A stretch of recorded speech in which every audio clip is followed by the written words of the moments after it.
Hey, what's up, guys? You're listening to the It Takes a Village podcast. I'm Ashley, your host. This is where the struggles are real, the callings are heavy, the kids are sticky. We come together because it takes a village, and this is your tribe.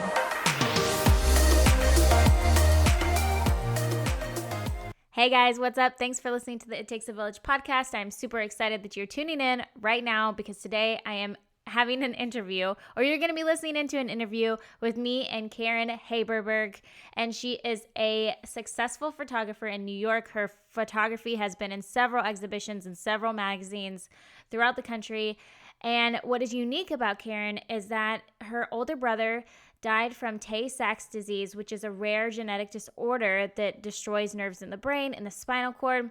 And like many diseases, there was no cure for this, and it inspired Karen to create this book, this photo book that was called An Ordinary Day, and it's a documentation of kids all over who suffer from rare genetic disorders that have no cure, and just sharing the daily lives of those children and their families and what it looks like. And I think that that's a really neat perspective that we don't get to see every day. So we're going to talk about her experience doing that and going into all these homes and seeing the mess, the love, all of it. And also, Karen's father is a Holocaust survivor, and so we talk about that. We're going to talk about inclusion, how she helps her children to, include others that look different from her, look different from them, that have different backgrounds. Maybe they have health issues and whatnot. And so I think that with today's culture and society that, for me as a mom, I am really, really working hard to have my kids be includers, and every morning I ask them to be an includer, and then when they get in the car I am asking them how they were an includer that day. And so I'm really excited to share this episode with you. Karen is doing something really truly amazing for the families in this society of parents who have children that are going through these rare disorders. And so I'm really excited for you guys to hear this episode, to give us perspective, to give us insight. Let's get to it. Hey, Karen, I am super excited to have you on to share your journey and your project with us. And so before we get started, I would love for you to kind of give everybody a little introduction, if you will, about who you are, what you do, and a little bit about your life right now. Sure. So I'm a photographer. I just recently published a book on children with rare genetic diseases. It's called An Ordinary Day. Kids with rare genetic conditions, and I photographed 27 families across the country and sort of told their story with photos and quotes and testimonials from their families. So I'm pretty excited about that. I also live in New York City, and I'm a portrait shooter, and I have a family of my own with 2 kids who are 10 and 7. Awesome. How do you find time to get all of this done with your kids running around? I'm not sure, I always feel like I should be in another place, but you just make it work. Yeah. How did you decide to photograph families with who are raising children with rare genetic disorders? How did you come upon that, and where did this kind of start? So I had a brother who died of a rare genetic disease before I was born called Sachs, and that kind of sparked my interest in the project. And then more recently, my best friend had as a child with another disease called Angelman syndrome. And I knew I wanted to do something for this community of people that I feel like go really unrecognized. So this is sort of what I came up with. Yeah. Was there any hesitation on your part or emotional? Because I know you said your brother before you had passed away from a genetic disease or a rare genetic disease. So was there any moving into this, did you have to prepare yourself in a certain way? Because my first family was a family who had Tay-Sachs, a lot of the time I was there, I was thinking, oh my gosh, this is what my parents went through. And it's difficult to watch families like theirs or my own or whoever's, go through things that are so challenging. Yeah. So it was not an easy project. Yeah. Every family that I met, I fell in love with them and their kids. I just have tremendous respect for them and their perspective and persistence and resilience. I mean, they're amazing. Yeah. Amazing. So But every time I would get to like the door or home of a new family, I was about to knock, I would think, oh, I wonder what's going to happen or how Yeah. this is going to go, because every kid is different, every family is different. I'm walking into your private space. Yeah. So, it was exciting but nerve-wracking. After the project had been, finished, and as a collective, did you walk away from it gaining like a new insight or a new thought or a new perspective? You learn perspective. You learn what's really important in this life and who is important, and don't sweat the small stuff. And, the things that typical families like mine worry about are so inconsequential in a way, in a lot of cases, to what these other families are dealing with. So it definitely gave me some things to think about. So, what is something that you would like to communicate to people who have not spent a lot of time with kids with special health needs? I think that unfortunately, there's not a lot of education done for kids and even adults of how to deal with families who have kids with severe health issues or special needs and things like that. And I think that we're sort of failing a little bit as a society on how to do that. So a lot of the families talked about feeling, isolated from friends after their child got a diagnosis or not included, because people worry that they'll invite this family to a party and the child will have an outburst or something and ruin the event. And I find it so sad and upsetting that that's the case because these families are already struggling with so much. Yeah.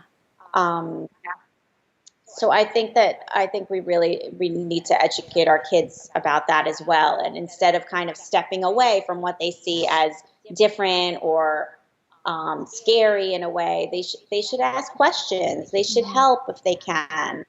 Yeah. If a kid who looks different than them drops a pen and they can't pick it up, help them pick it up.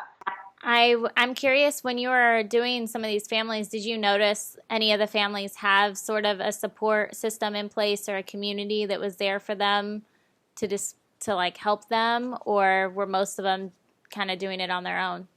It takes a village to raise a child, they say. Mm-hmm. It probably takes, two villages to raise a child with a lot of the experiences these families were having with their kids. I think that I don't think the supports are in place. Certainly, some families have a better support system than others, but they're very much feel at least like they're on their own in a lot of ways. Yeah.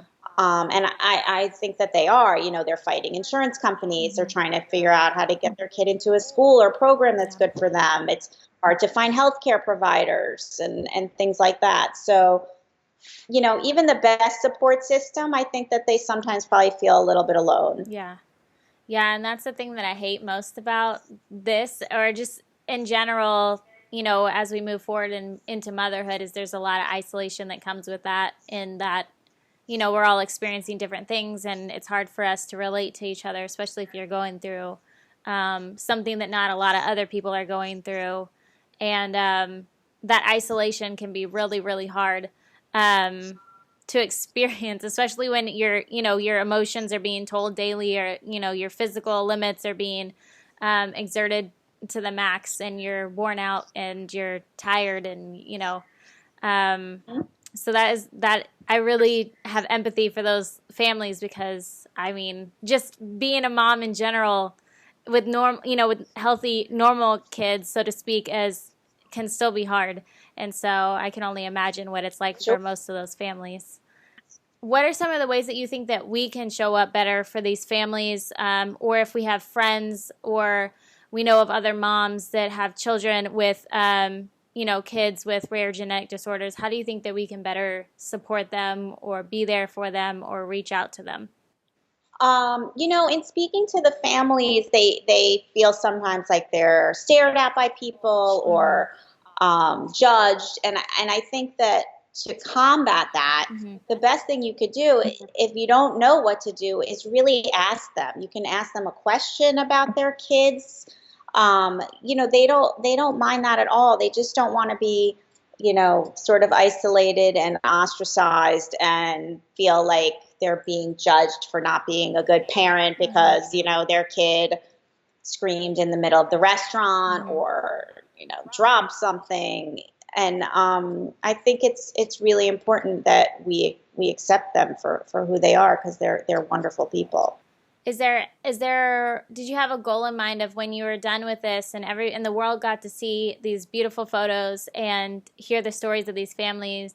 Was there like one goal that you had in mind of what you wanted people to walk away with after they saw it or they heard your story? Yeah, I mean, I hope, first of all, that they buy the book Yeah. so that they can read about these families and what they go through, because I guarantee they'll learn something about themselves also. Yeah. And I'm hoping that we all become a little bit more accepting for what's different in this world, especially with the political climate the way it is, and just everything going on. I think that, we're all different in ways, and we all need to be accepted for who we are. Is there a way that you cultivate acceptance with your kiddos? Especially now, I'm assuming that now after experiencing this, maybe it's helped you a little bit more, giving you some more insight onto how to raise kids who are more accepting of others that are different. How do you do that with your children? I mean, my kids are pretty aware from a very early age about inclusion. We've always had family friends and, just people around us of different ages and, different personalities. And it's always been important to us that, like, you include everybody, you include everybody. Everybody knows what it's like to feel left out to some degree. So we've really hammered that from a very early age. My kids have met several of the families. They're very sweet with the kids. I'm just hammered that in because I think it's important. And I was thinking that could be hard if we don't have any exposure to other differences. Then they don't know what to do with it when they're approached with that later on down the road.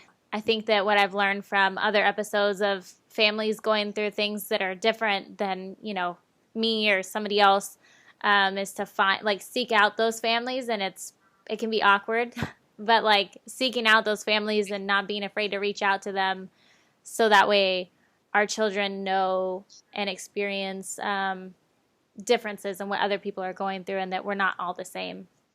Even if you just, if you do for some reason are staring at the kid just because they look different or whatever, if you just even smile at the mother, I think it makes a big difference, because it shows it's okay. Yeah. It's okay the way they are. We're all really doing the best we can. I have to believe that. Especially as a parent. I mean, we all, I would assume, want the best for our kids. Yeah. Yeah. And it's definitely not easy. No, it's not easy. I think it gets easier. Oh, does it? Because you're ahead of me. So both of my kids aren't that old yet. And so that's good to know. It gets different, but yeah. It's different. I'm not ready for the teenage years. So yeah, I was also looking at your website, and you also shared the story of a Holocaust survivor, which was that your father or your grandfather? Yes. Okay. Okay. Yeah. And my father's Holocaust survivor. Yeah. So how was that? And I know this is off topic from an ordinary day, but I'm just curious how was that sharing, having your dad tell you these things that happened to him as he was a child, and kind of learning that about your family? It's pretty unbelievable to me, even that the Holocaust happened. Yeah. It's so atrocious. So it's even more unbelievable that my father lived through it. Unfortunately, aside from his mother, and the same on my mother's side, who had only her parents left, everybody pretty much perished in that war in my family. So, I've been aware of that for a very long time. Hearing the stories from my father, certainly was moving and interesting because he didn't talk about it very much until the time of my project. Um, but it's crazy. It's just crazy. Yeah. I think my parents had their share of enough traumas Yeah. in their lives, but I think it's made them wonderful people. Yeah, I was reading through the stories, and I mean the things that they had to go, your dad had to go through with his mom. I just couldn't imagine, and the fears. As a like, I looked at it from a perspective as like I'm a parent, and then if I had to protect my child during something like that, I couldn't imagine. I feel the same.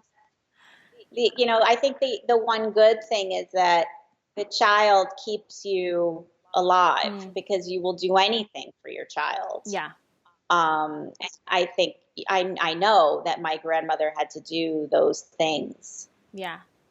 How did you even ask your dad to do this project? Because you had said he didn't talk about it much before then. So what made you want to share his story and then document it with pictures and? My brother, who's a videographer, and I sort of tag teamed him Mhm. and told him we felt like it's very important for generations to come Yeah. to hear these stories, and we started, from kind of that angle. These stories, we don't, I mean, just like the stories of these families, you don't get to hear them if nobody, puts it out there or shares it or documents it. And so we can't learn from it. And hopefully we'll never experience anything like that. And so, otherwise we Absolutely. wouldn't know. We wouldn't know what that was like for them, and especially like for other families who can relate, who have their lineage come from a situation like that. I think that especially for at this point in time with the Holocaust, or any atrocity like that Mm-hmm. where the generation is pretty much dying off. I Mm-hmm. think my father's one of not that many alive still that lived through it. Mm-hmm. And once that generation is sort of wiped out, all you have are photos and stories. And it's much easier to say, it didn't happen or it didn't happen that way than when you have a live testimonial of somebody. Yeah.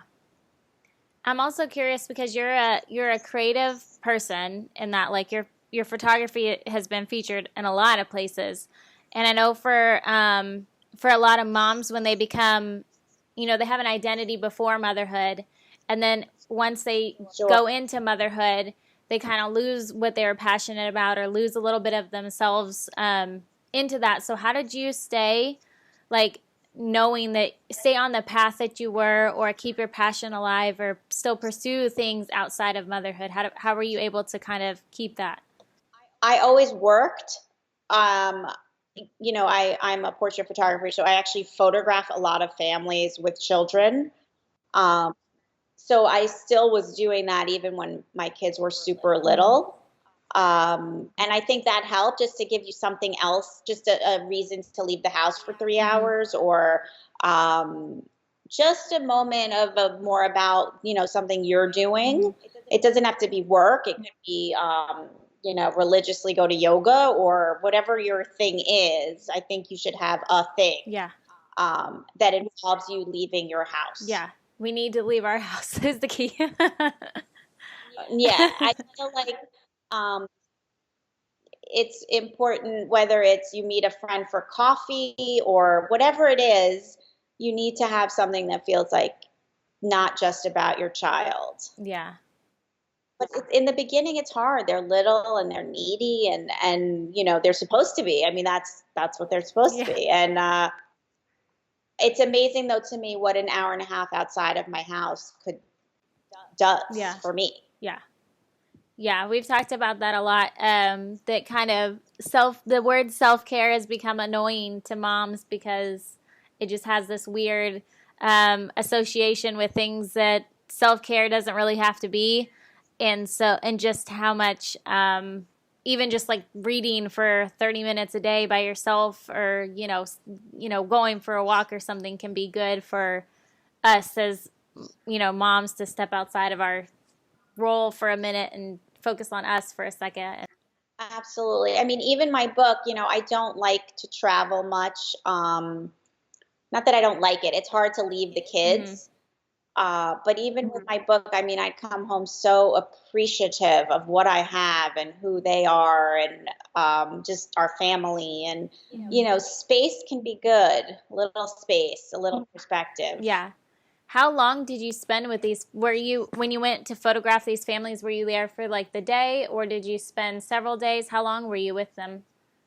I'd say most of the day, Okay. maybe three-quarters of the day. I feel like if somebody was taking a picture of us throughout the day, I would try to control what it looked like. It would be very hard for me to like let the mess hang out. And how did you encourage the families to kind of be unfiltered a little bit? I spoke at length with each family before I came Yeah. out, um, and sort of explained, like, I'm not looking for something constructed. I'm just looking for them to be who they are, and we'll make it'll all work out. Yeah. I didn't want my presence there to be a stress at Mm-hmm. all. Yeah. So I think I accomplished that. At least that's what they tell me. Have any of these families that you photographed come back to you and like told you about anything that they gained from the experience from being a part of this? Yeah, I mean, I connected a bunch, some people to other people with their same condition.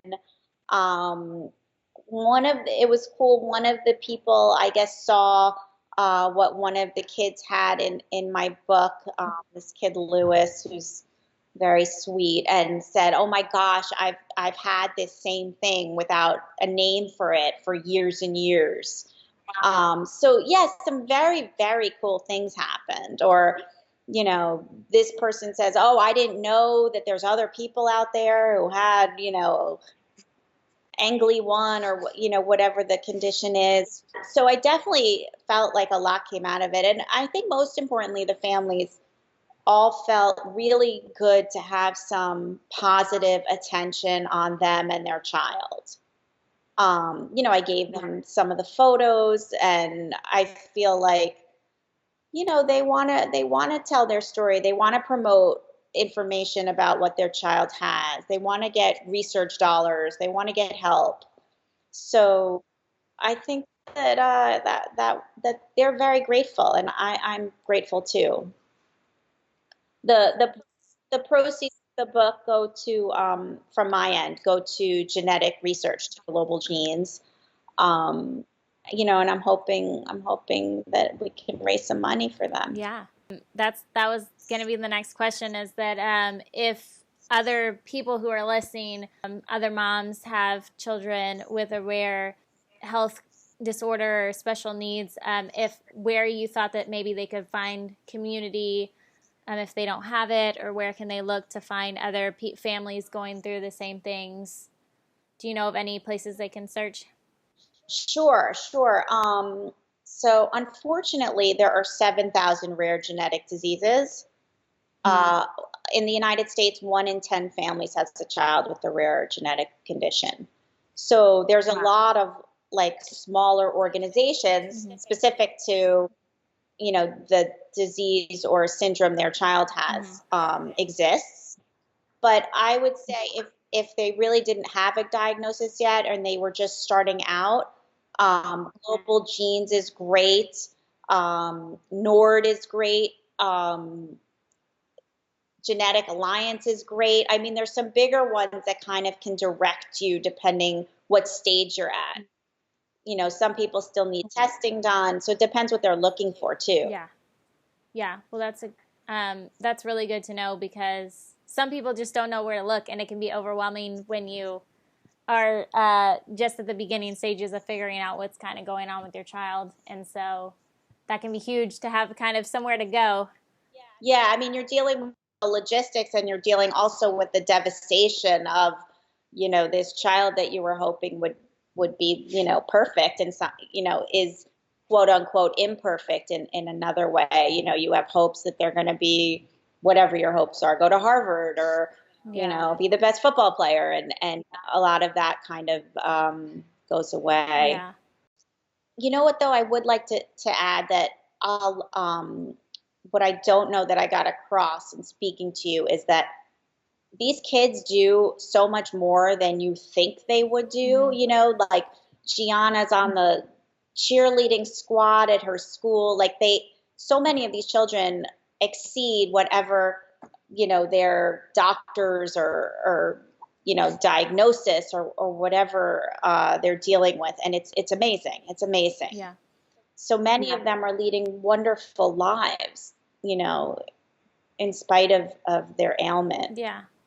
I think that those can be the most motivating things to see, is how these kids, even so small, overcome so much so soon, and how strong they are. And so, I think that that's awesome that you are documenting that and sharing that with us, because, like I said, otherwise we wouldn't be able to know what these kids are capable of and what the lives of these families look like. And I think that helps us too, as outsiders, to step into these awkward situations, and with a little bit more of empathy and with a little bit more knowledge about what these families are going through when we don't know how to approach them, or when we feel like it's awkward. So I have 3 last questions for you, and the first being, if you could choose one of the most influential books that you've read, what would it be?